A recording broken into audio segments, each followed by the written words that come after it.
कथा सुनेंगे क्या हुआ सुनने को मिलेगी? बोले नहीं मिलेगी। हम ये भजमुखी बात नहीं कह रहे, लिखा हुआ है भागवत में, स्वर्गे सत्य चक्की तुम आज से अजर अमर हो गए, हमारे बेटे के रूप में पूजे जाओगे। और 8 प्रकार की सिद्धि, 9 सिद्धि कौन सी है?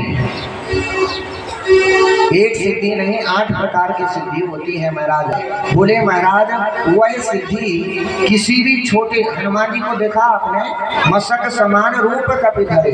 लोग सोचते हनुमान जी ने मच्छर को रूप कैसे मिला हो। हाँ, अपन सोचा था कि अपन भगवान से तेज दिमाग के अपने यहाँ करिया भी होती है। मच्छर का रूप कैसे भगवान ने रख लिया। अणिमा नाम की जो सिद्धि इनके पास की पहली सिद्धि थी, इसका फल होता है कि महाराज कभी भी आप छोटे से छोटा रूप धारण कर सकते हैं। ये पहली सिद्धि का काम है। दूसरी सिद्धि का नाम महिमा है। महिमा यानी बड़ा। हनुमान स्वरूप महाराज जब जब ऐसा समय आया हनुमान जी ने विकराल रूप धारण किया, तो महाराज दूसरी सिद्धि का प्रभाव है कि ये सिद्धि महाराज बड़े से बड़ा शरीर धारण कर सकती है। लघिमा नाम की सिद्धि, तीसरी नाम की लघिमा नाम की जो, बोले इस सिद्धि का प्रभाव है वजन हल्का करना और बड़ा करना। महाराज यदि हनुमान जी ने सोचा हमारा सबसे हल्का वजन हो जाए, तो हल्का वजन हो गया है, हमारा वजन भारी हो जाए तो महाराज इस सिद्धि का काम है कि वजन भारी हो जाता है। एक गरिमा से वजन भारी और लघिमा से वजन छोटा होता है। 4 प्रकार की सिद्धि हो गई।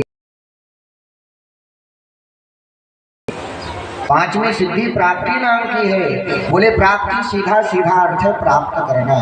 हनुमान जी बैठे बैठे जो सोच लें वो उनको प्राप्त, एक को न निकल जाए घर से। हनुमान जी महाराज के पास प्राप्ति नाम की सिद्धि थी, जो कुछ भी सोच ले वो प्राप्त हो जाता था। महाराज प्राकार नाम की सिद्धि इच्छा की पूर्ति करती थी। किसी भी प्रकार की इच्छा हो, इच्छा का पूर्ति का काम करते थे महाराज। दशरथ नाम की सिद्धि थी, जो दशरथ नाम की सिद्धि थी ये बस में करने वाली थी। हनुमान जी के पास ऐसी सिद्धि किसी को भी बस में कर ले, इस सिद्धि का प्रयोग किसी को भी बस में कर सकते हैं हनुमान जी, और लोगों को किया भी हनुमान जी महाराज ने बस में अनेकों प्रकार से।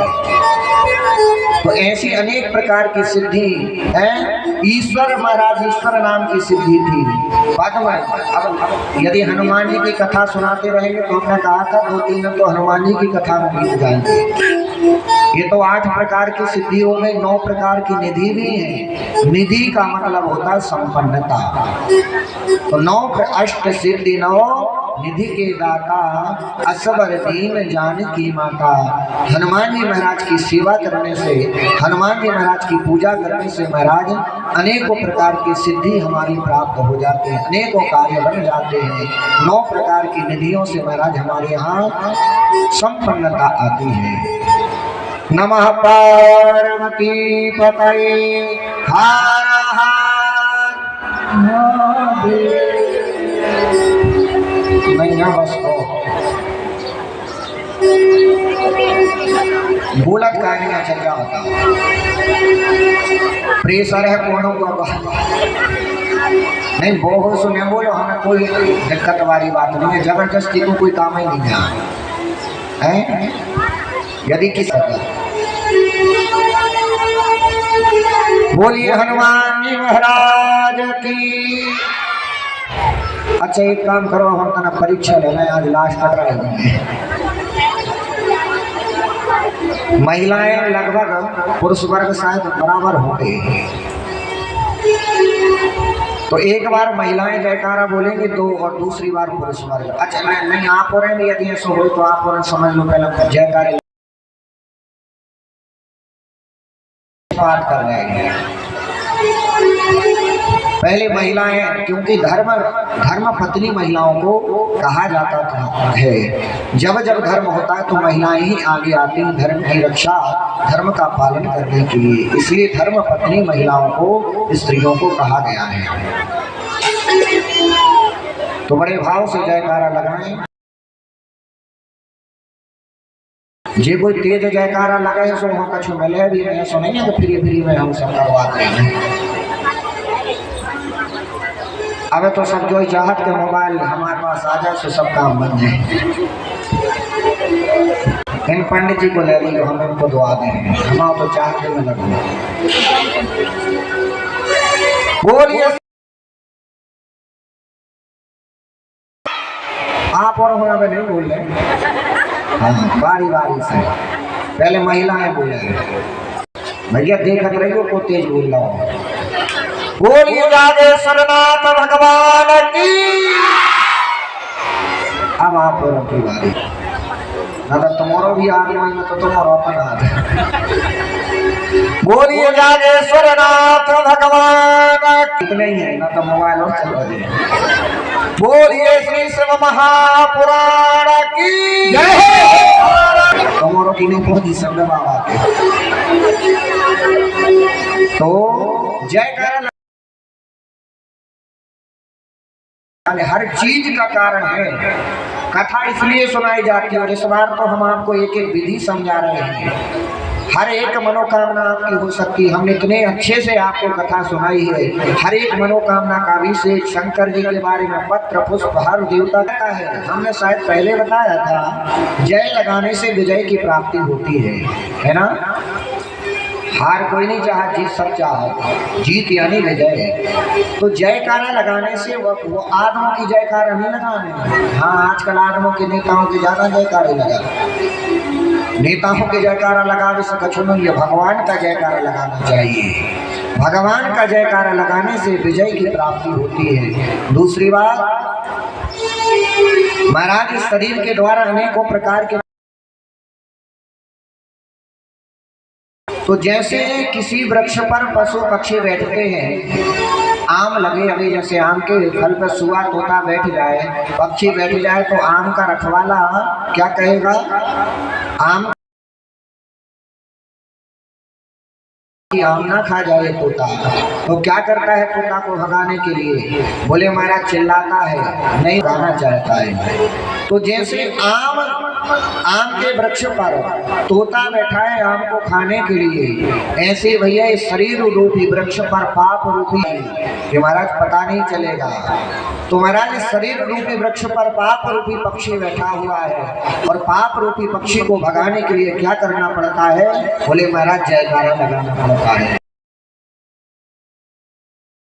सुना होगा, भगवान कृष्ण का जब जन्म हुआ तो महाराज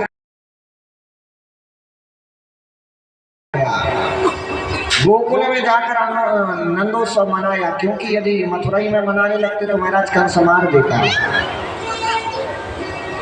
कंस मार देता। गोकुल में जब भगवान पहुंचे तो महाराज उनका जयकारा लगने लगा, नंदोत्सव मनाया जाने लगा। तो महाराज जब जब पाप रूपी पक्षी इस वृक्ष पर बैठता है, शरीर रूपी वृक्ष पर, तो महाराज जयकारा लगाने से हमारे पाप समस्त कट जाते हैं, भस्म हो जाते हैं। का जे कोई जयकारा लगाते है, जे कोई कीर्तन बोलत है, सो का हो। अच्छा, पक्षी का काम क्या है? पक्षी हो से ये पेड़े पे से भगा, सो वो दूसरे पेड़े पे बैठे, नचने बैठे पेड़े पे। तो महाराज जयकारा आप लगाओगे तो आपका पाप रूपी पक्षी तो भाग जाएगा, लेकिन जिसने बाजू बाजू में जयकारा नहीं लगाई सो के मुंह पे बैठ गए।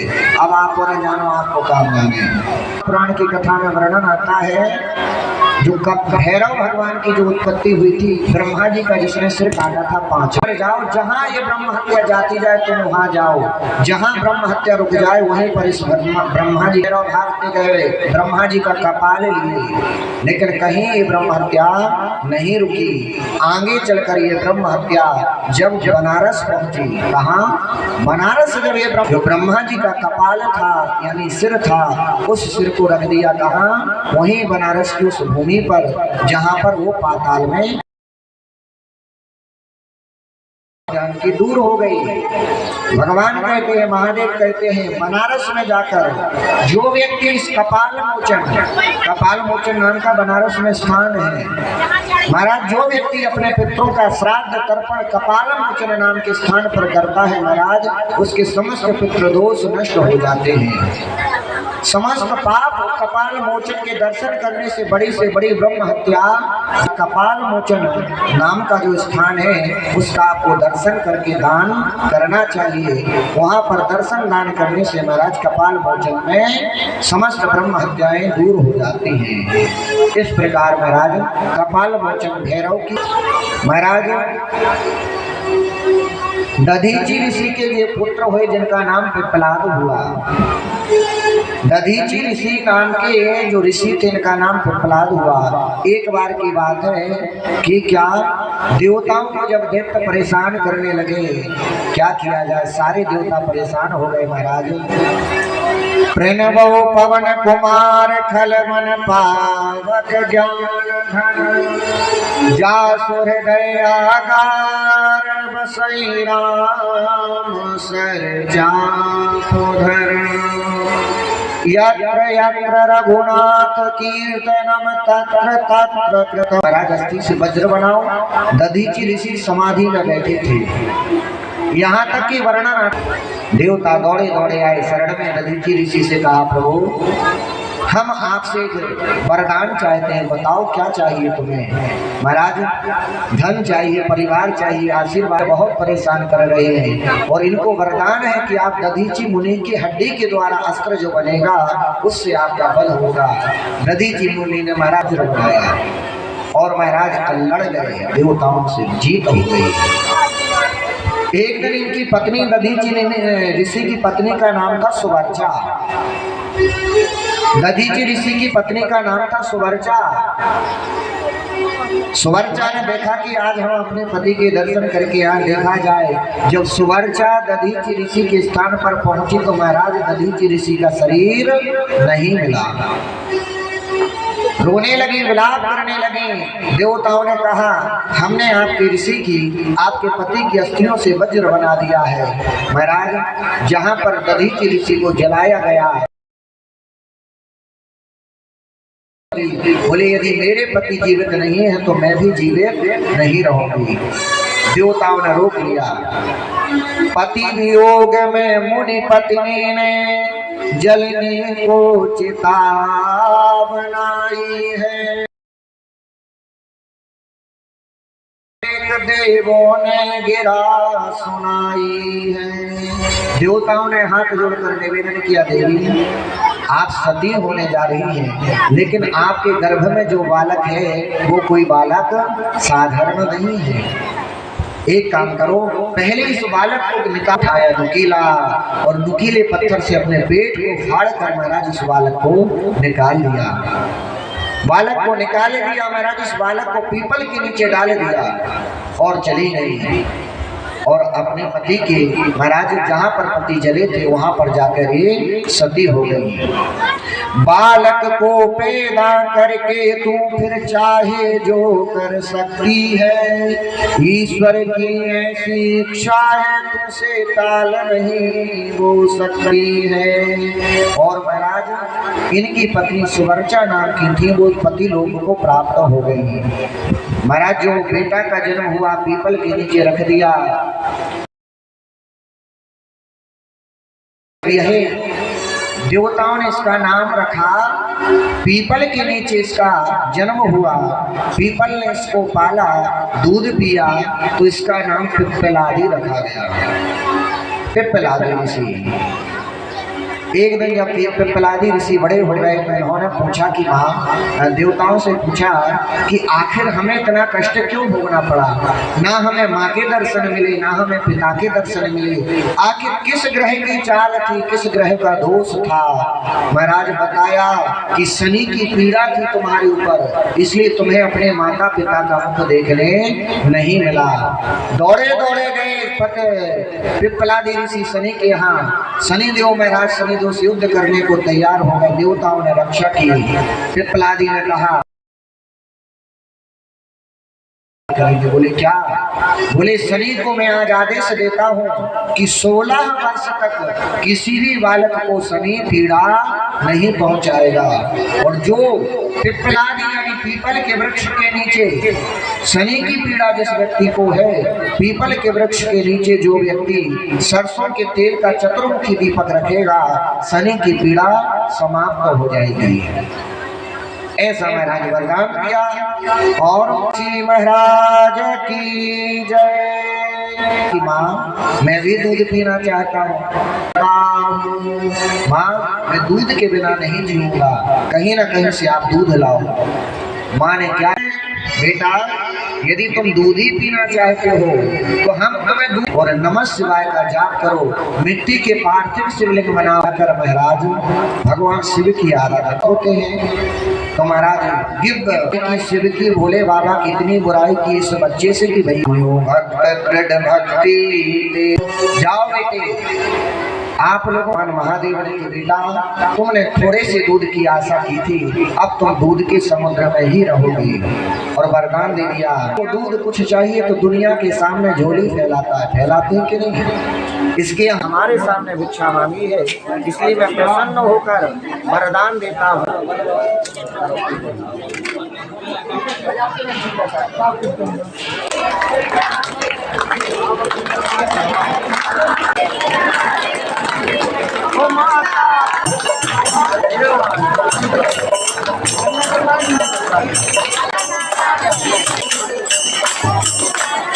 हमारे बाप बच्चों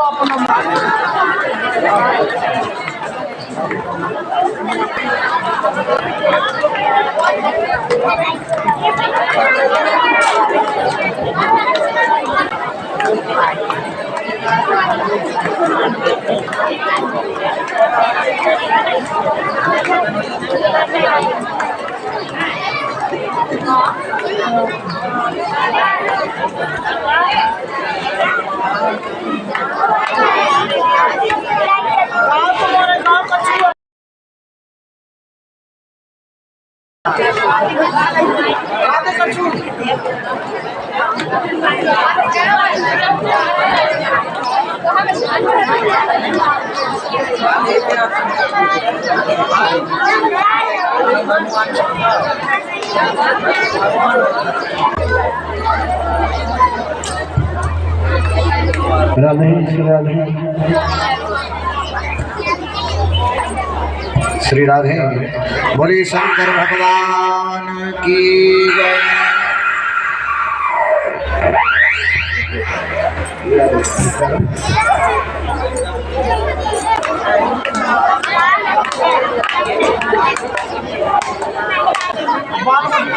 बड़े चौक लगा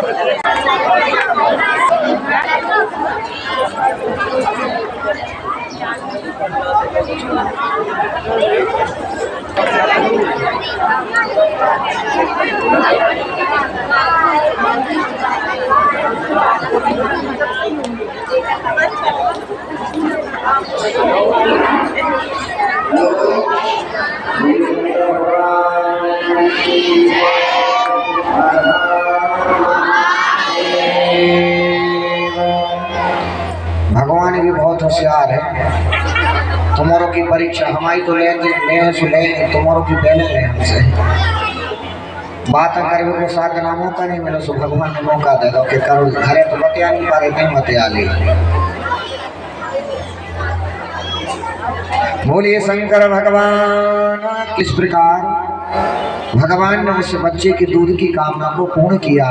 मतलब भगवान से मांगना, कभी भी आपके जीवन में कोई दुख आए तो दुनिया से दुख की झोली लेके जाओगे तो, क्योंकि आज का आदमी भी खुद दुखी है।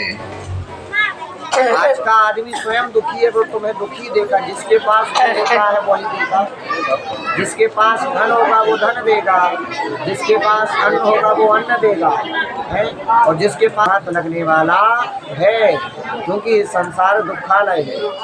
तो ज़्यादा दुनिया में भागना फिरना बंद कर दो। जब आपके जीवन में दुख आए भगवान के चरणों में चले जाओ, भगवान के दरबार में चले जाओ और अपनी झोली फैला दो।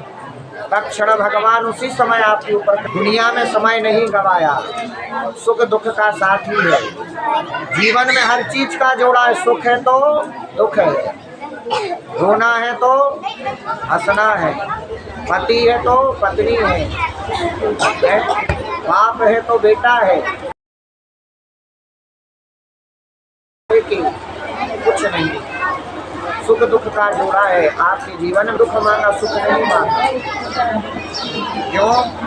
क्योंकि दुख में सुमिरन सब करे, सुख में करे ना कोई, और जो सुख में सुमिरन करे तो दुख का इसलिए सुख की कामना करो, हमेशा भगवान को याद करोगे भैया तो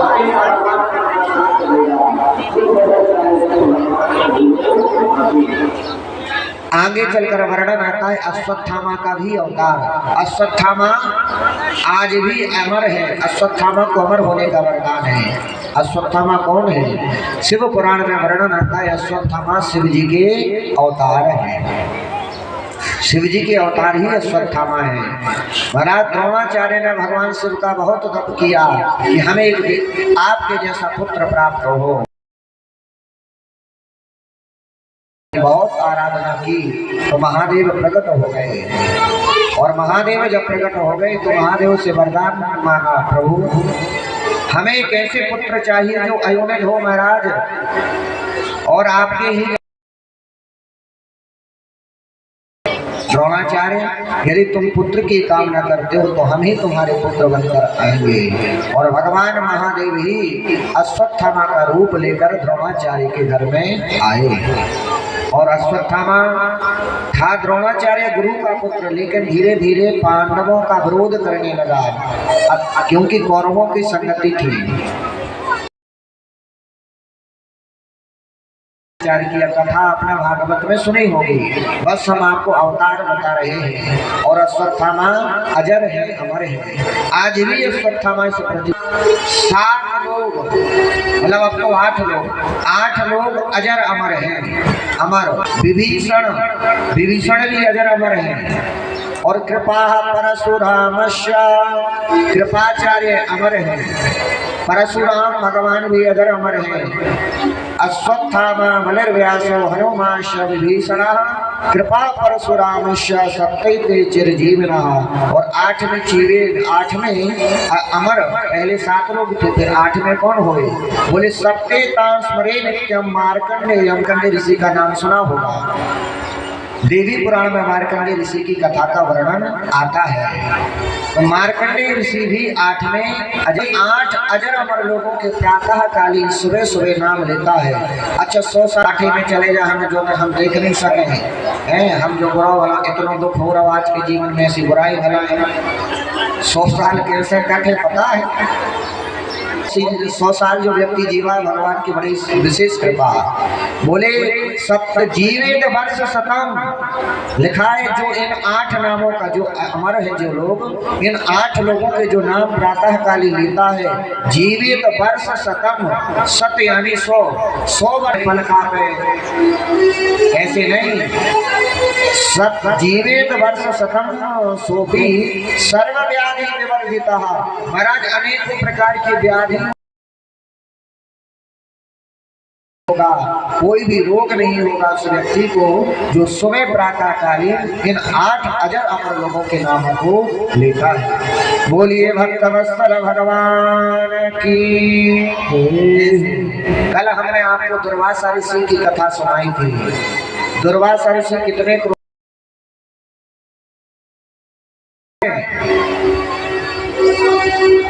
भूल गए?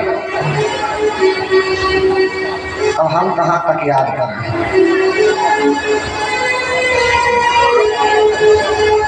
कल ही आपको कथा सुनाई थी, अत्रि और अनसुईया के यहाँ भगवान ब्रह्मा विष्णु महेशों ने अवतार लिया।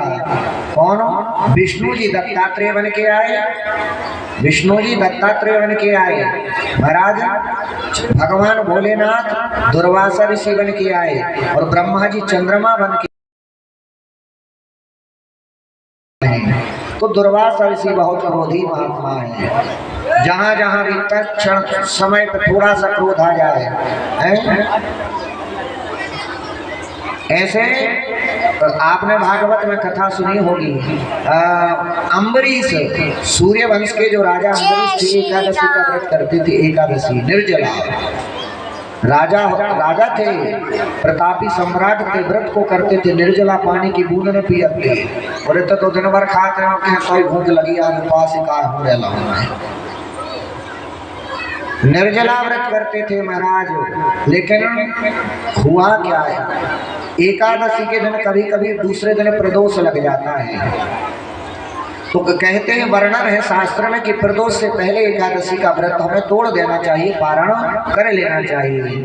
अम्बरीश भगवान ने क्या किया महाराज, जैसे ही गंगा जल ले रहे थे इतने में महाराज दुर्वासा ऋषि आ गए थे। क्यों? क्योंकि प्रदोष लगने वाला है। साधु संत आया, एक काम करो, पारण व्रत को खोलने से पहले किसी ब्राह्मण को भोजन कराया जाए, साधु संत को भोजन कराया जाए, भूखे को भोजन कराया जाए, तो एकादशी का चौगुना फल मिलता है। हमारे द्वार पर हम व्रत को खोलेंगे। व्रत देखो, हम व्रत की आपको विधि बताएं। व्रत सब लोग रहते हैं। व्रत का मतलब ये नहीं है कि आप भूखे रहें, व्रत का मतलब ये नहीं कि आप प्यासे रहें। व्रत का मतलब होता है प्रतिज्ञा। आज एकादशी है, हमने प्रतिज्ञा की है कि हम अन्न ग्रहण नहीं करेंगे आज के दिन। लेकिन जो नहीं के भूखे तो हैं, का चुखा करें। व्रत का मतलब होता है आपने प्रतिज्ञा की कि हम आज अन्न नहीं खाएंगे। और जिस दिन आप व्रत कर रहे हैं उस दिन अधिक से अधिक जिस भी देवता का व्रत कर रहे हैं, चाहे वो शिव जी का हो, चाहे गणेश जी का हो, चाहे दुर्गा जी का हो, जिस भी देवता का आप व्रत कर रहे हैं उस देवता की अधिक से अधिक भजन पूजन कथा सुननी चाहिए, तब व्रत का संपूर्ण फल प्राप्त होता है। और ये नहीं कि दूसरे दिन शाम को व्रत तोड़ा तो जल्दी बनाओ और खाओ। पहले मंदिर में जाकर दीप दान करना चाहिए, अन्न दान करना चाहिए, तब जाकर हमें फल की प्राप्ति होती है। अम्बरीश ने सोचा साधु आए हैं, महाराज ब्रह्म दुर्वासा ऋषि से कहा, भगवान प्रसाद पाए आप, मेरा जीवन धन्य हो गया, एक साधु बिना बुलाए आए हैं। दुर्वासा ऋषि ने कहा, चिंता मत करो अम्बरीश, अभी मैं यमुना स्नान करके आता हूँ, मैंने स्नान नहीं किए, और जैसे ही यमुना स्नान करके आऊंगा आपके यहाँ भोजन ग्रहण करूंगा। भैया दुर्वासा ऋषि चले गए कहाँ? यमुना स्नान करने। अब देखो लीला हो रही है भगवान की। अब यहाँ धर्म संकट है, बच्चों को बच्चे कथा में अच्छी बात है, पर सुनेंगे हमें व्यथा में पानी। कथा व्यास का मन कथा सुनाने में तब लगता है जब कथा व्यास स्वतंत्र हो। हम तो फिर भी बहुत प्रयास करें, करो लगो फिर भी बिना माइक के बोलते कि भैया आए हैं तो सुना के यहाँ कुछ फल ही मिले आपको।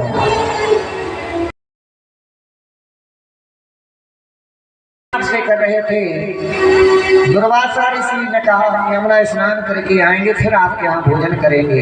भैया आज अम्बरीश धर्म संकट में पड़ गए। कभी कभी धर्म संकट बन जाता है। क्या? गुरु गोविंद दो खड़े काके लागू पाय, बलिहारी गुरु आपने गोविंद दियो मिलाए। महाराज भगवान सामने खड़े हैं, गुरु सामने खड़ा है, प्रणाम किसको करना चाहिए? शास्त्र कहते पहले गुरु को प्रणाम कर लो। क्यों?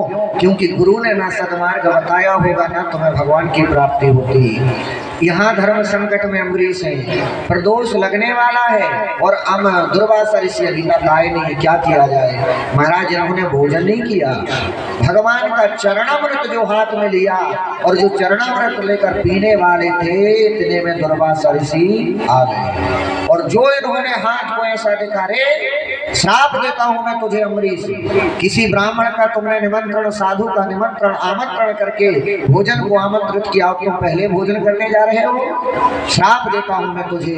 अम्बरीश महाराज थर थर कांपने लगा, भगवान मैं ऐसा काम कभी भी नहीं करता, ना करूंगा, मैं तो केवल धर्म संकट में था, प्रदोष व्रत लगने वाला था, इसलिए भगवान का चरणामृत ग्रहण कर रहा था। महाराज कृत्या नाम की राक्षसी महाराज जटा उखाड़ के फेंकी, अम्बरीश को मारने के लिए तैयार हो गई। महाराज अम्बरीश दौड़ने लगे। अम्बरीश ने हाथ जोड़कर प्रार्थना किया, भगवान यदि मैंने कोई अपराध किया होगा तो ये हमें राक्षसी मार दे जान से, और यदि मेरे जीवन में कोई अपराध नहीं हुआ है साधु से महात्मा से तो ये राक्षसी का वध हो जाए। तो महाराज जैसे ही अम्बरीश ने भगवान से प्रार्थना की तो महाराज विष्णु भगवान का चक्र वहां से निकलकर भेज दिया भगवान ने, और आज पहले नंबर तो उस राक्षसी को चक्र ने काट के फेंक दिया, और वो भगवान का चक्र दुर्वासा ऋषि के पीछे पड़ गया। अब तो दुर्वासा ऋषि भाग रहे हैं, बचा लो बचा लो, भगवान का चक्र पीछे पीछे भाग रहा है। भगवान ब्रह्मा विष्णु के यहाँ शिव के यहाँ गए, शिव जी मुझे बचा लो। भगवान शंकर कहने लगे भैया हमारा डिपार्टमेंट जो नोई हमने बचाते, बोले काहे, बोले जो उनको चक्र है उनके पे जाओ। ब्रह्मा जी ने डर रोते रोते पहुंचे विष्णु के यहाँ, भगवान मुझे बचा लो, ये चक्र मुझे खत्म कर देगा, काट देगा। बोले भगवान आप ही ने तो चक्र भेजा है। भगवान ने कहा चक्र हमने जरूर भेजा है, लेकिन हमने उसको आदेश दिया है जिस भक्त के तुमने अपमान किया है तो तुम्हें वो चक्र काट देगा। अच्छा विचार करो आप, यदि ये चक्र अम्बरीश दुर्वासा ऋषि को क्या तुरंत मार देता अभी तक पीछा? यदि भगवान को दुर्वासा ऋषि को मारना था तो चक्र आके ही पहले जैसे, लेकिन चक्र पीछे चल रहा है, चक्र पीछे चल रहा है। चक्र की गति तो बहुत तेज होती है। इंद्र के बेटा जयंत को भगवान मारना चाहते तो तुरंत मार देते, लेकिन बाण पीछे लगा रहा, मारा नहीं उसे, क्योंकि भगवान शिक्षा देते हैं। भूल दुनिया से होती है, सबसे होती है, भगवान क्षमा करने वाले हैं। भगवान ने विष्णु ने कहा अम्बरीश एक काम करो, दुर्वासा ऋषि आप जाओ और मेरे भक्त का तुमने अपमान किया है, यदि वो भक्त कहे दे कि इस चक्र को वापस हो जाए, ये चक्र तो आपका चक्र वापस हो जाएगा। दौड़े दौड़े आए, निवेदन करें आपसे, उस दिन से जिस दिन से वो चक्र दुर्वासा ऋषि के पीछे भागा है, एकादशी निकल गई, प्रदोष निकल गया, आज अम्बरीश उसी अवस्था में खड़े हैं, चरणामृत लिए पिया नहीं है। सोचो आप, अम्बरीश चरणामृत लेकर उसी अवस्था में खड़े हैं। जब दुर्वासा ऋषि आएंगे, जब भोजन करेंगे, कभी मैं चरणामृत ग्रहण करूंगा। और जैसे ही दुर्वासा ऋषि आए, दुर्वासा ऋषि चरणों में जो गिरे, तुरंत महाराज हृदय में लिपट गए। दुर्वासा ऋषि से अम्बरीश ने कहा भगवान क्या कर रहे हो, एक साधु मेरे राजा के चरणों में, नहीं नहीं ये अपराध बहुत बड़ा है। सब बातों को छोड़ो, तुम सबसे पहले इस चक्र को वापस कर दो, नहीं ये चक्र मार देगा मुझे। अम्बरीश ने हाथ जोड़कर निवेदन किया भगवान यदि मुझसे जीवन में कोई अपराध ना हुआ हो, मैंने दुर्वासा ऋषि का अपमान ना किया हो, तो ये चक्र वापस हो जाए। और जो अम्बरीश ने प्रार्थना की, चक्र वापस हो गया और दुर्वासा ऋषि की चक्र के द्वारा अम्बरीश ने रक्षा की। भगवान कहते हैं याद रखना आप लोगों से, मैं पुराणों की कथा इसलिए सुनाई जाती है, भगवान सहन कर लूंगा। रावण ने अपराध किया, कितने लोगों ने अपराध किया, भगवान ने सबको सदगति दे दी। लेकिन भगवान कहते हैं अहम भक्त पराधीनो यस्वतंत्र इव द्विजः साधु विरगृष्ट हृदयो मम भक्तये जनप्रिया। मेरा यदि कोई मानव इस दुनिया में अपराध करेगा, मेरे साथ गलती करेगा, मैं उसे क्षमा कर दूंगा। लेकिन यदि कोई मेरे भक्त के साथ, किसी साधु ब्राह्मण के साथ कोई अपराध करता है तो मैं उसे क्षमा करने वाला मेरा अधिकार नहीं है। अधिकार होता तो भगवान चक्र लौटा देते। भगवान किसके वश में है? भगवान भक्त के। डरा ही नहीं सकता भगवान को, क्योंकि भगवान जगन्नाथ जगदाधार जगत के पालनहार हैं। लेकिन भगवान को यदि वश में करना है, भगवान के द्वारा भक्त को भगवान वश में करना चाहता है, को भगवान वश में किए हुए हैं। मात्र एक सूत्र है कि भक्ति के द्वारा भक्त भगवान को वश में कर सकता है। भगत के बस में है भगवान, भगत के बस में, भगत के बस में है भगवान, भगत के बस में है भगवान, भगत के बस में है भगवान।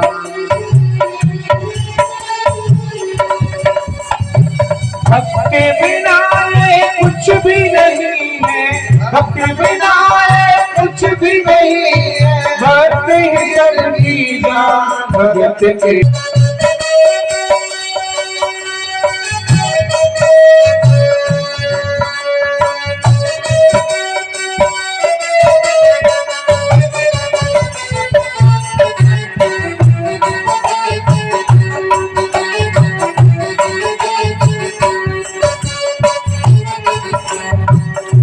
भक्त मुरली वाले की कृष्ण को लल्ला समझे, कृष्ण को लल्ला बोले, कृष्ण को लल्ला समझे, कृष्ण को लल्ला बोले। वो शाम के प्यारे में पागल हुई वो शाम दीवानी, अगर भजनों में लगे छोड़ दे दाना पानी, अगर भजनों में लगे छोड़ दे दाना पानी। हो प्यार कर बोलागी उससे, प्यार कर बोलागी उससे, अपने पुत्र समान भगत की भगवान। भक्त के बिना कुछ भी नहीं है, भक्त के बिना कुछ भी नहीं है, भक्त की जान।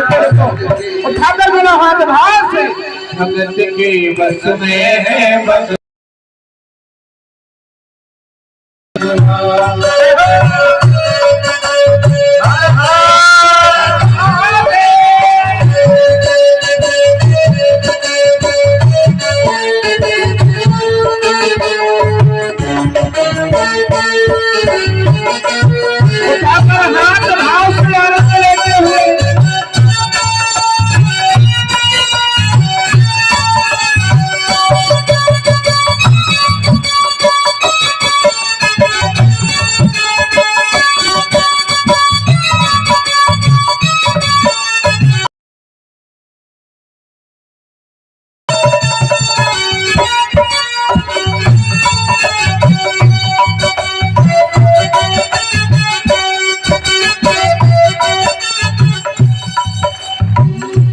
अपने कृष्ण लला को गले से लगा कर रखे, गले से सजा कर रखे, गुलाल लगा के रखे, हमेशा सजा कर रखे, गुलाल लगा के रखे।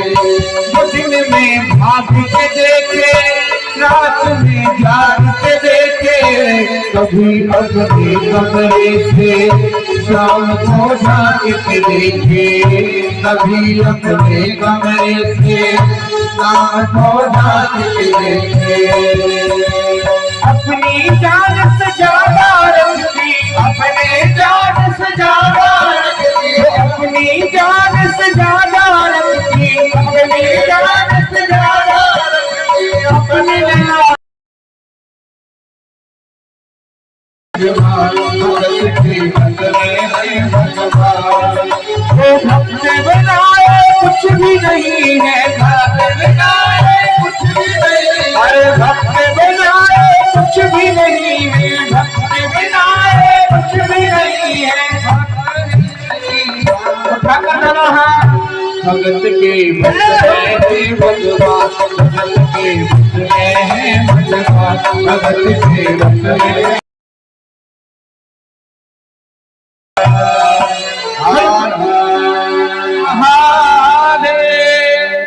दुनिया में मात्र एक शक्ति है, वो कौन सी? भगवान ही शक्ति है, और किसी प्रकार से आप भगवान को वश में नहीं कर सकते। भक्ति में वो ताकत है। वृंदावन में ताता थैया करके भक्ति नाचते हैं। भक्ति मार्ग सबसे सरल है महाराज। सीधा सा सूत्र, भक्त की जहाँ हाँ भगवान वहाँ प्रकट हो जाते हैं। भाव से पुकारो, आंख बंद कर कर कभी भगवान को हाथ उठाकर पुकारो, भगवान ना साथ दे तो कहना। भक्तों के सूत्र में बंधा चला जाता है भगवान। आगे चलकर महाराज शिव पुराण में अत्रीश्वर शिवलिंग की स्थापना के बारे में वर्णन आता है। चित्रकूट कामकानाथ भगवान जहाँ विराजमान है चित्रकूट में, वहाँ पर कामकानाथ के वन में, चित्रकूट के वन में एक अत्रि नाम की, जिन्हें अभी हमने आपको सुनाई थी, अत्रि और अनसुईया महाराज वहाँ पर निवास करते थे। वो अत्रीश्वर नाम के शिवलिंग की स्थापना की उन्होंने अपने नाम पर ही। 54 वर्ष तक, 51 वर्ष बाद अत्रि मुनि की जब समाधि खुली, देखा देवी तुम बैठी भूता योयम जाता यदिच्छसि वृणेष्वतत। गंगा जी जल को भरा और तुम्हारे पास से जल कहाँ से आया? भगवान ने ये भी बताया है कि कथा, देखो कथा बिना बुलाए आना चाहिए भगवान के दरबार में। तो वेद व्यास ने किन लोगों को कथा में बुलाया है? बोले मुँह जिनके मन में हमेशा लालसा रहती है कि हम भगवान की नई नई कथा को सुने, और कथा को सुनने से क्या होता है, हमारे जीवन की व्यथा मिट जाती है, मानव की व्यथा बढ़ रही है। मोह रहो रसिका भूमि भाव कहा, जो रसिक हो, जो भगवान का आता हो, नहीं बिना भाव के आए तो अरे जो ठीक नहीं है। दुनिया भर की तमाम बातें हैं, अभाव से आएगा और कुभाव, भाव अभाव प्रभाव और कुभाव। तो सबसे प्रथम बोले भावुक लोगों को कथा में बुलाया गया है, भाव और अभाव।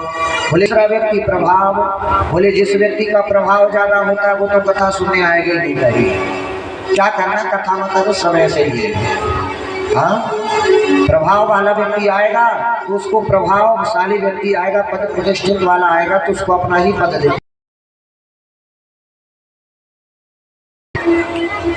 भाव वाला नाना तर्क वितर्क करने वाला। तो भावुक व्यक्ति को बुलाया गया है कि भावुक व्यक्ति भगवान की कथा सुनने आए। क्यों नहीं बुलाया गया किसी को हाथ पकड़ के? क्यों?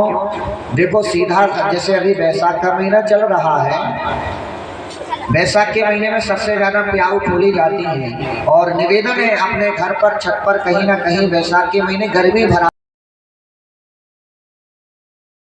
करनी चाहिए। एक मिट्टी के उसमें खप्पर में जल भर कर रखना चाहिए। कोई प्यासा पशु पक्षी आता है तो महाराज वो पानी को पिए, 4 बूंद पानी पिएगा। महाराज को बुलाया, बोले भैया आओ पानी पी लो। बोले भैया अब पानी, प्यास तो लगी नहीं उसको, तो पूछेगा भैया पानी पी तो लेंगे, पहले ये बताइए, अच्छा जी बताओ छान के भरो कि नहीं भरो? अरे भैया छान के भरा है पानी, शुद्ध पानी है। अच्छा हाथ माथ धोते कि नहीं? अरे भैया हाथ भी नहीं, मच्छर डले उतार की तर्क वितर्क नहीं करता। ऐसी ही भगवान ने वेद व्यास ने बुलाया है। तो रसपान करना चाहते हो वो लोग कथा में आए, और कथा सुनेंगे तो उनका जीवन कल्याणमय हो जाएगा।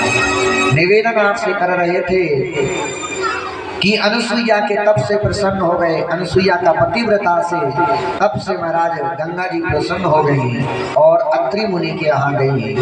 महाराज अत्रि मुनि का गंगा जी ने दर्शन किया, अकाल पड़ा हुआ है। गंगा जी कहने लगी, माँ अनुसुईया मैं तो रहना चाहती हूँ, लेकिन इस धराधाम पर मैं रहूंगी क्यों? ऐसा हम क्यों जाते हैं?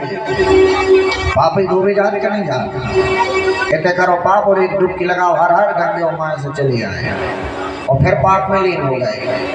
कहते का गंगा जी में डुबकी लेने से आपके पाप नष्ट हो जाएंगे, लेकिन गंगा से निकलने के बाद फिर वही काम अपना।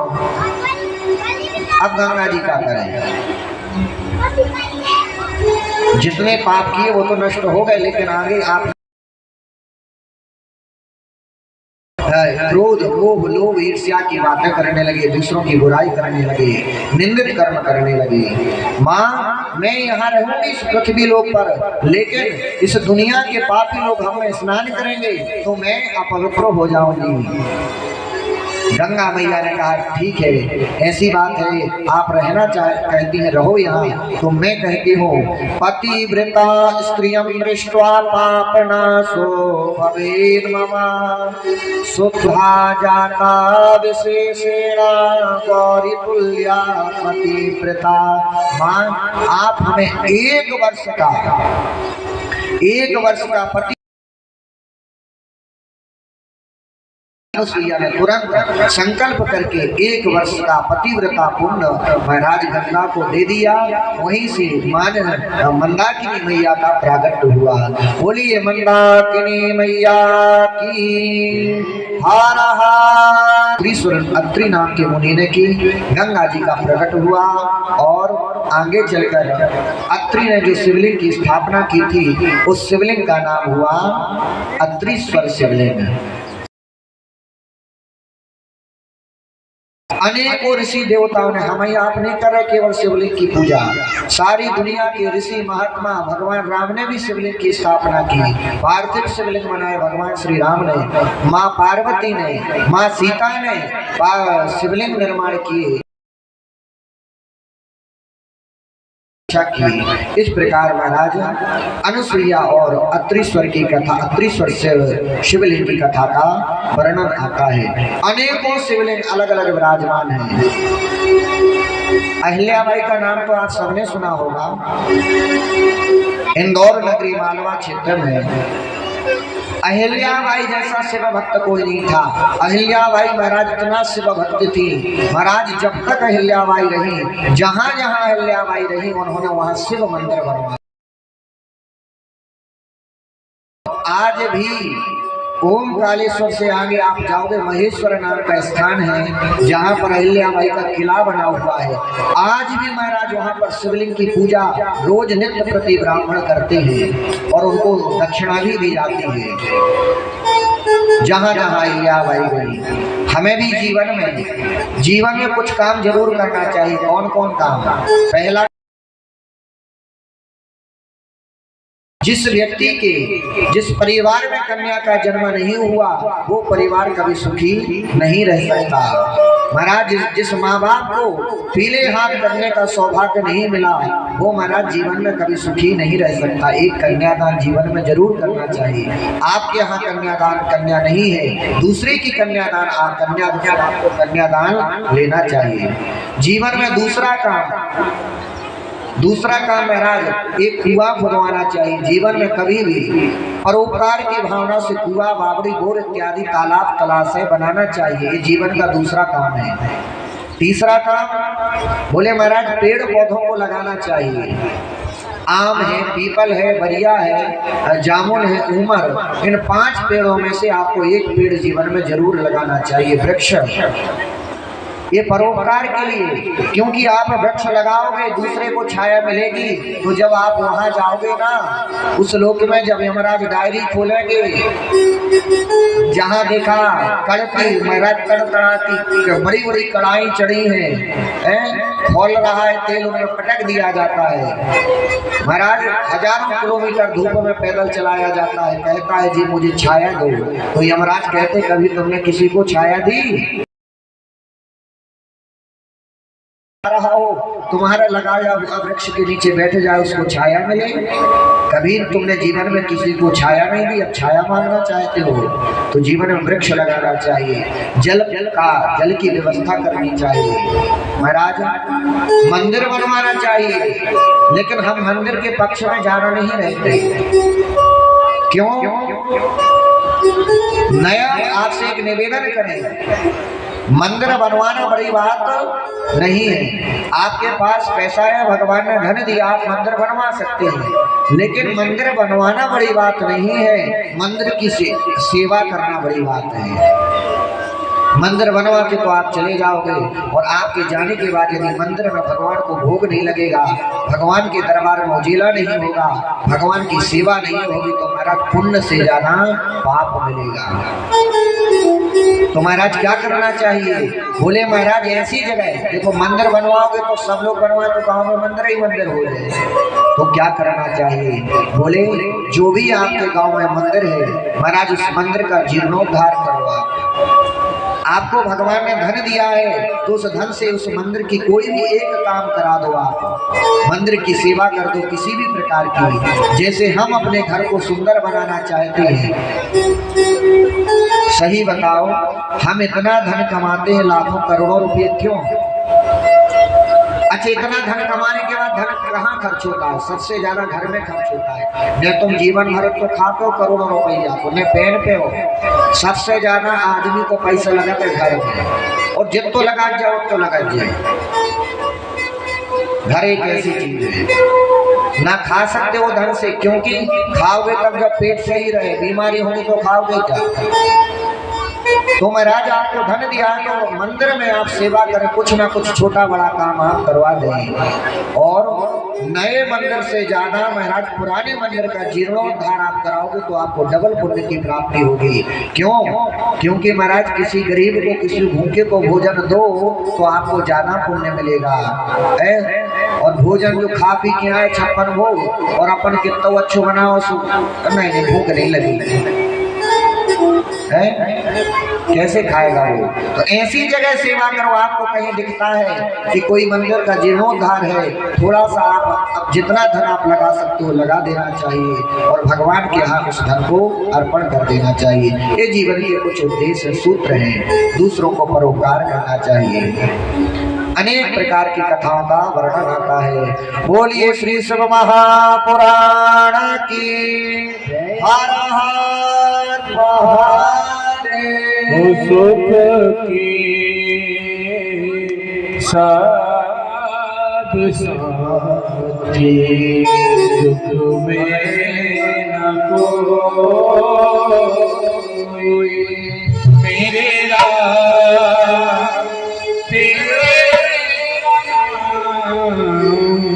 तेरा नाम एक साथ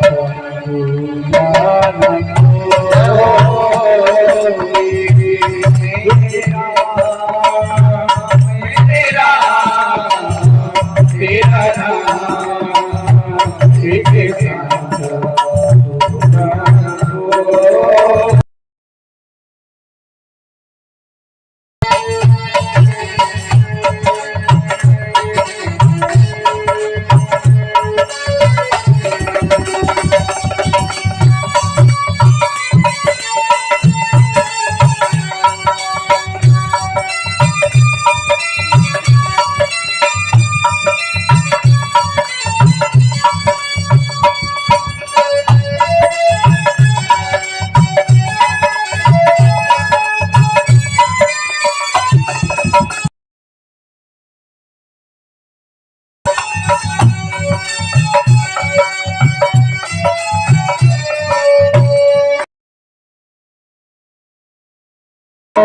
जीवन आनी जानी छाया,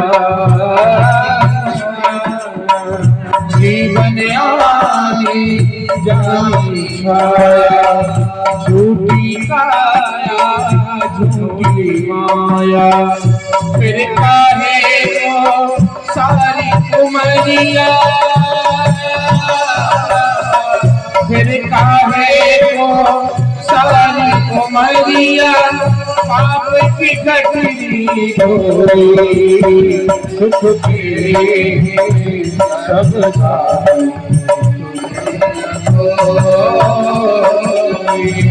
मेरे राम, उठाकर भाव से बोलो, मेरे राम तेरा नाम, तेरा नाम एक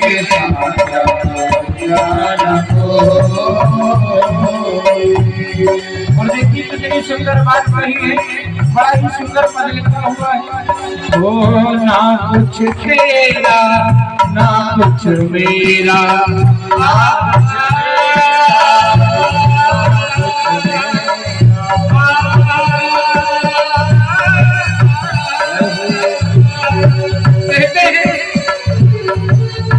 आया है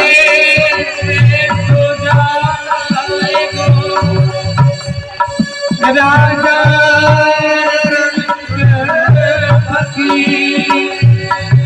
आया है तो जाएगो,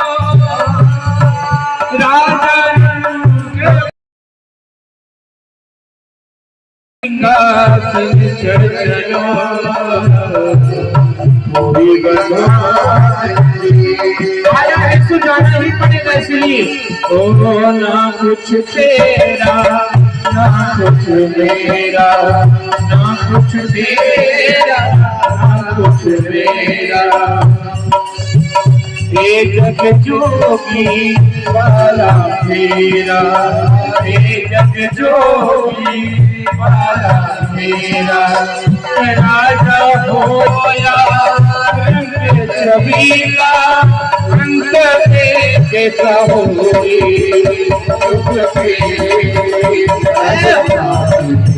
मेरा मेरे राम तेरा अगर लास्ट बोलो मेरे राम तेरा नाम एक जान को दुख की सब सारी मेरा मेरे राम तेरा नाम मेरे राम तेरा नाम एक जान को सुख के अब मेरा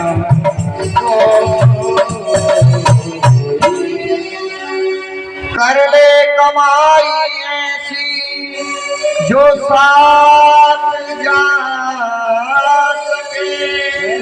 क्या कल बताया था, खाली हाथ ना है तेरा, खाली हाथ जाना है। धर्म और कर्म जो आप इस पृथ्वी पर अवतार दान किया, पुण्य किया है, कर्म किया है, वही आपके साथ जाने वाला है। कर ले कमाई ऐसी जो साथ जा सके, मुश्किल पड़े जो राह में तो काम आ सके। जब जा रहे होगे तो रास्ते में कई परेशानी आती है, गाड़ी से जा रहे पेट्रोल खत्म हो जाए, क्या कर लो कम कोनो होता हो ये पेट्रोल से तुम्हें दे है ना तराव नाम सीताराम ने कर दे हवाई फाय। कर ले कमाई ऐसी जो साथ जा सके, मुश्किल पड़े जो राह में तो काम आ सके। मानव वही है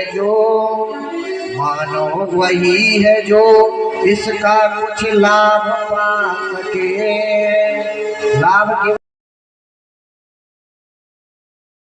समझता रहा हूं, मानव वही है जो इसका कुछ लाभ पा सके। मानव तन से यदि आपने परोपकार किया, दान किया, पुण्य किया, धर्म किया, कर्म किया तो ठीक है, नहीं दूसरे से लड़ाई करते रहे, बुराई करते रहे, जिंदगी भर कट गई महाराज, कुछ नहीं कर सके साथ में। दुनिया में हम विवाह में जाने की तैयारी करते हैं कि नहीं? महीनों पहले तैयारियां होती हैं। किसी रिश्तेदार के यहाँ जाना है महाराज, मार्केट जा रहे हैं, शॉपिंग करने जा रहे हैं, क्यों फलाने रिश्तेदारी में जाना है। सब जगह जाने की हम तैयारी करते रहते हैं, लेकिन जहाँ सबको जाना है वहाँ की तैयारी कुछ ही लोग कर पाते हैं। बेटा बेटी घर परिवार खेती बाड़ी में जिंदगी निकल जाती है। तो जहाँ सबको जाना है वहाँ जाने की तैयारी कुछ ही लोग कर पाते हैं। इसलिए सब तैयारियां करो, शादी विवाह में जाओ, रिश्तेदारी को जाना है वहाँ की तैयारी धीरे धीरे करते रहो। क्यों? क्योंकि यदि क्यों बुढ़ापा किसी का साथ देने वाला नहीं है। लोग कई मंदिर फिर चले गए भगवान के दर्शन कर भी। मानव वही है जो इसका कुछ लाभ पा सके। मैं नादान था जो वफा को तलाश करता रहा गालिब, और यह ना सोचा था कि एक दिन अपनी सांस भी बेवफा हो जाएगी।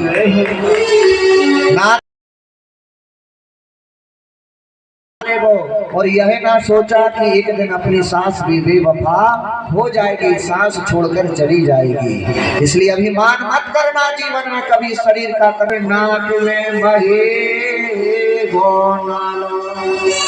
तुम सोचो कि हम बूढ़े हुए जब रामायण पढ़े, जब चश्मा लग जाए, जब भगवान ने आंखें नहीं अच्छी दिखात और बिना लाइट की सुखई, अब तो अपना घर को काम देखने, भगवान को तो बाद में देख ले, भगवान के थमसुई तो मैं जालो जालो मतलब आंखों में कहते हैं तुम्हें मोतिया में होगा, सो करिए चश्मा लगा लो, अब चश्मे लगाए घूम रहे और कछु दिन बाद वो चश्मा भी संग छोड़ दे। आंखों पे पड़तने गो जालो और नाक से वही गो नालो, और जब नाक तो चल लगे सो नाक पहुंचो के रामायण पढ़ो हैं। लाठी से पड़े गो पालो, बूढ़े हो गए सुनेंगे तो नहीं मनो सुखई लठिया को सहारो ले लिए, मनो लठिया कब तक जब तक तनक तन में शक्ति जब तक लठिया जरा जिंदगानी में, और खड़े खड़े बसरन में करोगे मलमूत्र का त्याग, बड़े बड़े थूकते रहोगे पीक दानी में। बेटा के पिताजी पानी पी लो सो खाओ दे दी, और गिलास लो बेटा ने दो सो धड़ाम से गिरो, अब कहाँ तक बेटा देते रहे, शक्ति रहेगी ना। ऐसा समय ना आए, ऐसी नौबत ना आए कि हम में शक्ति ही नहीं बचे। अरे ऐसा कर्म करो कि हम जीते जागते चले जाए इस धराम शाम से, किसी के सहारा ना जिए हमें, वो पुण्य आपका धर्म साथ आएगा। बोले आंखों में पड़े वो जालो से पड़े वो पालो जरा जिंदगानी में, खड़े खड़े बसरन में करोगे मलमूत्र का त्याग, पड़े रहोगे पी थूकते रहोगे पीक दानी में, और जब शक्ति नहीं रहेगी तो भक्ति करोगे कहाँ से, भक्ति करो भोले की दुर्लभ जवानी में, भक्ति करी राघव की दुर्लभ जवानी में। जब शक्ति नहीं रहेगी तो भक्ति करोगे कहाँ से, जब शक्ति नहीं रहे तो भक्ति कहाँ हो जाएगी। अरे खेत में अनाज है वो, और गेहूँ काटने जा रहे हैं, बाऊ तो कहीं कौन तो का माटी काट, हाँ माटी हंसी संकेत को बैठे बैठे, जो बोगे वो पाओगे भाई। जमीन में जब धन धान्य बोगे और तब आपको काटने का फल आएगा, काटने का मौका आएगा। अच्छा आप बताओ, हम जब खेती बाड़ी करते तो बोनी करते हैं तो बताओ, एक दाना हम बोते हैं तो एक दाने से एक पेड़ होता कि नहीं। अब आदमी कब भगवान कछु नहीं देते, कैसे नहीं देते, एक दाना आप बो रहे हो उससे एक पेड़ हो रहा है, और एक पेड़ में कितने दाने होते हैं आप और तो सब किसान आओ जाना थोड़ो, एक दाने से एक पेड़ निकलती।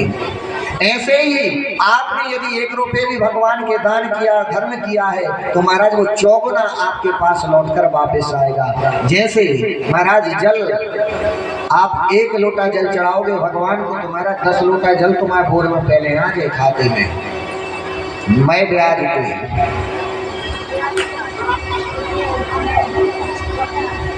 शास्त्र कहते हैं जवानी में अब यदि आपको भगवान ने मानव तन दिया है, सुंदर तन दिया है, तो आप बिल्कुल निश्चित होकर भगवान का भजन करते रहो क्रम से। यदि आप छोटे की सोचोगे कि छोटे में भजन करेंगे नहीं, जवानी में करेंगे, फिर बुढ़ापे में करेंगे, जीवन निकल जाएगा, आप कुछ नहीं कर पाओगे। क्यों? क्योंकि भगवान फिर वृद्धावस्था को ये मानव तन प्राप्त हो जाता है तो हाथ कुछ लगने वाला नहीं होता है। क्रम बनाओ, चढ़ना चाहो तो यदि छलांग हाँ चढ़ जाओ, ताकतवर हुई हो छलांग लगा लो तो चढ़ भी जाओ, और कहूँ छलांग में चूका सो मुँह भी टूट जाए, टूटे क्या नहीं, दांत बुखलाई हो जाओ। इसलिए छत पे आपको पहुंचना है, छत पर आपको जाना है, तो सीढ़ियों पे छलांग लगाओगे तो महाराज इसमें खतरा है। ऐसे ही ये जीवन कल भगवान ने दिया है, तो क्रम से आप समय जब जब आपको मिले निकाल आगे चलकर महाराज आप इस धराधाम रूपी छत पर पहुंच जाओगे, वो भी शांति के साथ। द्वादश ज्योतिर्लिंग की कथा का वर्णन आता है शिव पुराण में। सब लोगों ने द्वादश ज्योतिर्लिंग के अच्छा जो ओम महाकालेश्वर को गए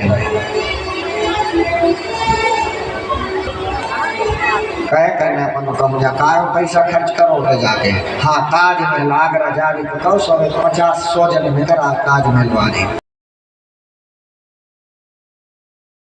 जो स्वयंभू ज्योतिर्लिंग है, जो प्रकट हुए हैं। महाराज सबसे पहली ज्योतिर्लिंग कौन है?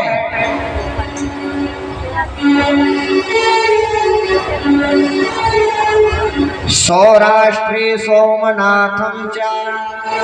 पहली ज्योतिर्लिंग सौराष्ट्र यानी गुजरात में, सौराष्ट्रे च सोमनाथम चा, सोमनाथ में सबसे पहली ज्योतिर्लिंग है। इस सोमनाथ ज्योतिर्लिंग की स्थापना कैसे हुई, क्यों हुई, शिव पुराण में वर्णन आता है। चंद्रमा, हमने बताया था दक्ष प्रजापति की 60 कन्याएं हुई थी, जिनमें से 27 कन्याएं चंद्रमा को ब्याही गई थी और 10 कन्याएं धर्म को ब्याही गई और आगे अनेकों को। तो जो 27 कन्याएं चंद्रमा को ब्याही गई, उनमें से चंद्रमा सबसे ज्यादा प्रेम, सबसे ज्यादा प्यार करती थी कौन से? रोहिणी नाम की स्त्री से। एक दिन दक्ष को पता चला, बेटी ने कहा कि पिताजी हम 27 महीने आपने ब्याह को दी करता है और 26 स्त्रियों से प्यार प्रेम नहीं करता है। तो महाराज दक्ष को क्रोध आ गया कि बताओ, मैंने तो सोचा था कि हमारी बेटियां खुशी रहेंगी, सुखी रहेंगी, लेकिन ये तो गलत कर रहा है। शुभम भावी यदा यस्या शुभम भवति तस्मै अशुभम च यदा भाति कथम तस्य शुभम भवेत। महाराज दक्ष करो, सभी पत्नियों से प्रेम किया करो, ऐसा द्वेष क्यों करते हो? लेकिन जब नहीं आया चंद्रमा को समझ में, बेटियों ने कहा पिताजी वो नहीं मान रहे बात को, तो चंद्रमा को महाराज दक्ष ने श्राप दे दिया।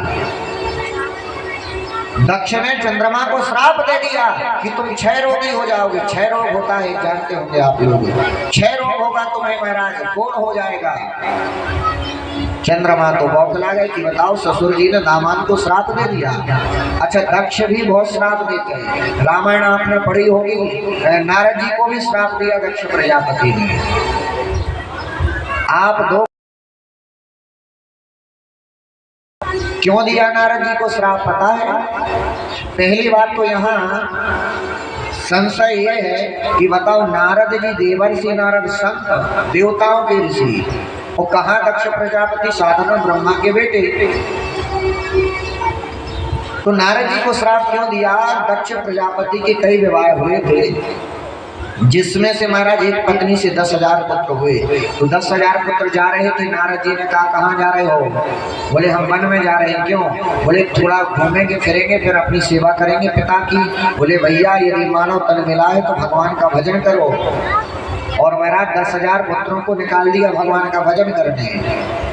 दक्ष प्रजापति ने देखा हमारे बेटे नहीं लौटे, 1,000 पुत्र फिर पैदा हुए, 1,000 पुत्रों को फिर भगवान का भजन करने के लिए भेज दिया।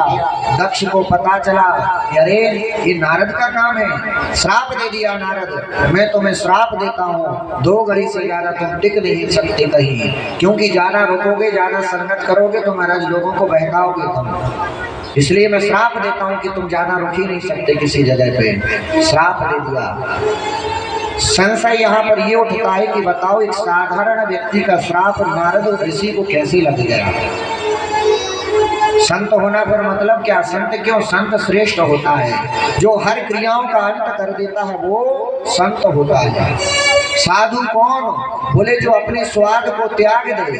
स्वाद केवल भोजन कोई स्वाद नहीं, भोजन का, इंद्रियों का स्वाद, इच्छाओं का स्वाद जो त्याग दे उसे साधु कहा जाता है। देवर्षि नारद को श्राप लगा है, क्यों? क्योंकि महाराज दक्ष प्रजापति ने विचार किया कि बताओ ऐसे ही तुम सबको बाबा बनाते जाओगे तो सब बाबा बन जाएंगे, और जब सब बाबा बने तो सृष्टि खत्म हो गई। जब सब बाबा हो जाए तो ब्याह न होने को के तो संतान कैसे हुई, परंपरा कैसे बढ़े। इसलिए श्राप इनका लगा कि तुम सबको बाबा सन्यासी बना रहे हो, सृष्टि की उत्पत्ति जो हो रही है महाराज रचना वो खत्म हो जाएगी, इसलिए इनको श्राप लग गया। यहाँ दक्ष प्रजापति ने चंद्रमा को श्राप दे दिया कि जाओ तुमसे आज कोड़ी हो गई। अब क्या किया जाए। तुलसी जसी भवभगता तैसे मिलई सहाय, आपनु आपै ताहि पहि ताहि।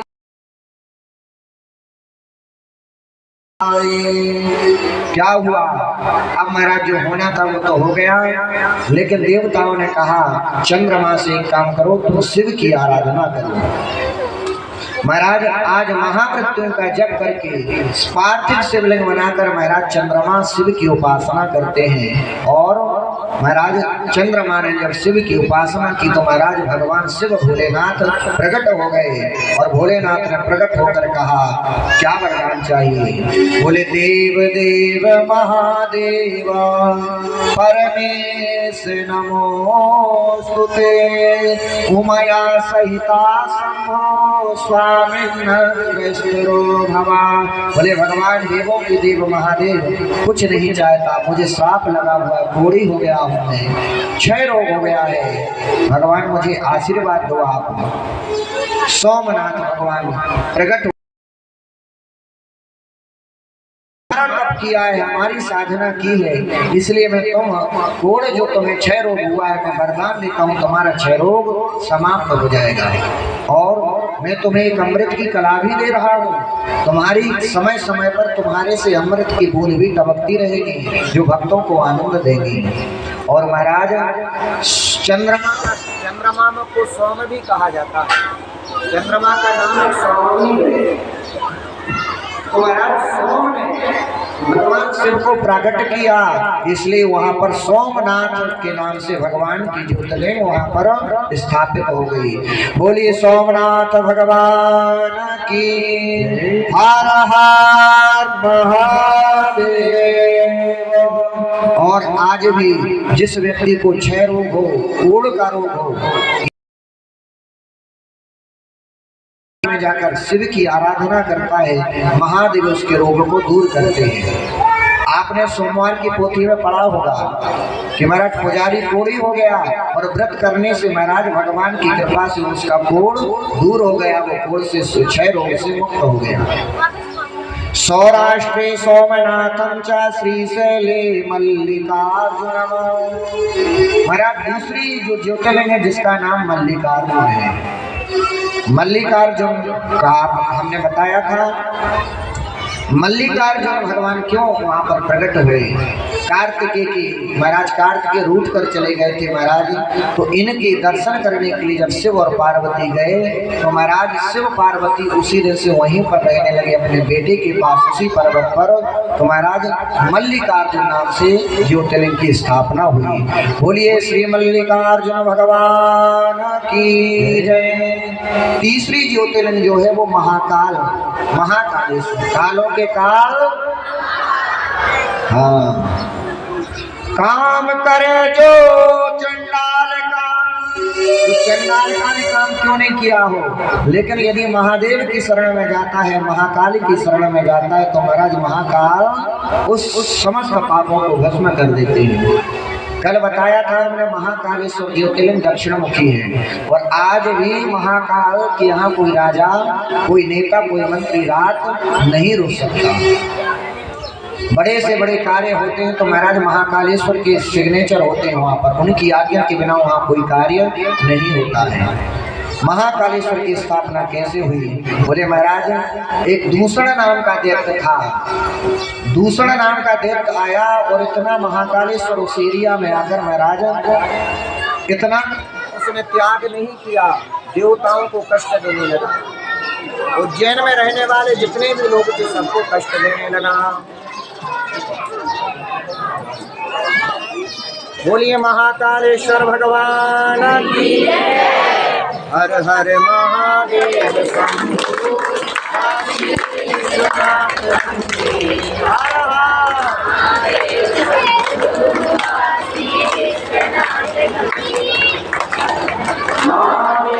शंभो काशी विश्वनाथ गंगे हर हर काशी विश्वनाथ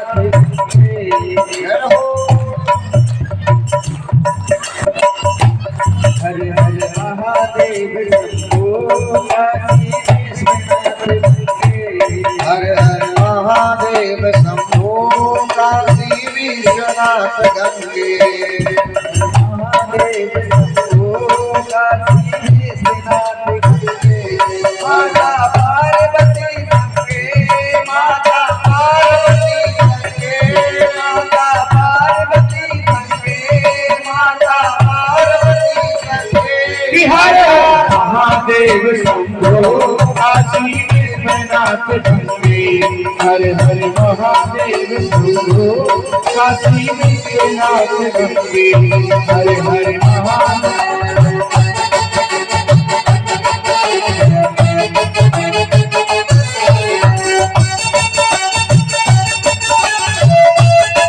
शंकर भगवान की जय।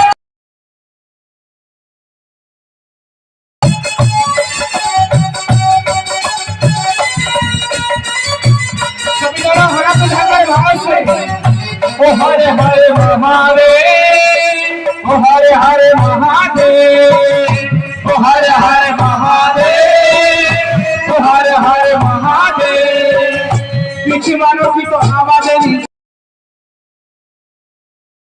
हाथ उठाकर भाव से हरे हरे महादेव ओ हरे हरे महादेव ओ हरे हरे महादेव ओ हरे हरे महादेव ओ हरे हरे महादेव शंभो काशी विश्वनाथ गंगे हरे हरे महादेव शंभो काशी विश्वनाथ गंगे ओ माता पार्वती संगे ओ माता पार्वती संगे ओ हरे हरे महादेव शंभो काशी विश्वनाथ गंगे हरे हरे महादेव शंभो काशी विश्वनाथ गंगे ओ हरे हरे महादेव शंभो काशी विश्वनाथ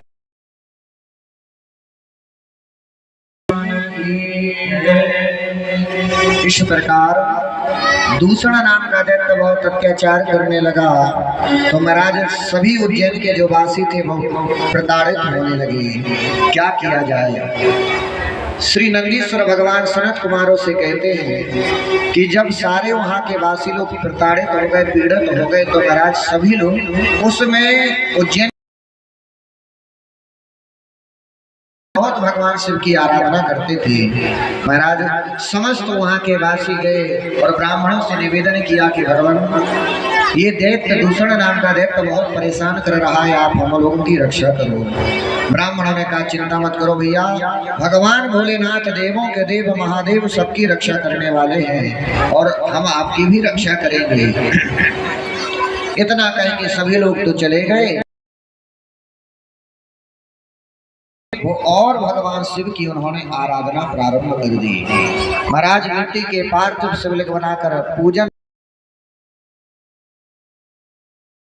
धीरे धीरे जब ब्राह्मणों का तप ज्यादा हुआ तो महाराज भगवान महाकाल दूषण नाम के दैत्य को वध करने के लिए भगवान एक गड्ढे से भगवान की उत्पत्ति शिवलिंग उत्पन्न हो गया और महाराज भगवान ने महाकाल नाम से आकर उस दूषण नाम के दैत्य का वध करके और वहां पर अकाल मृत्यु को मरे जो काम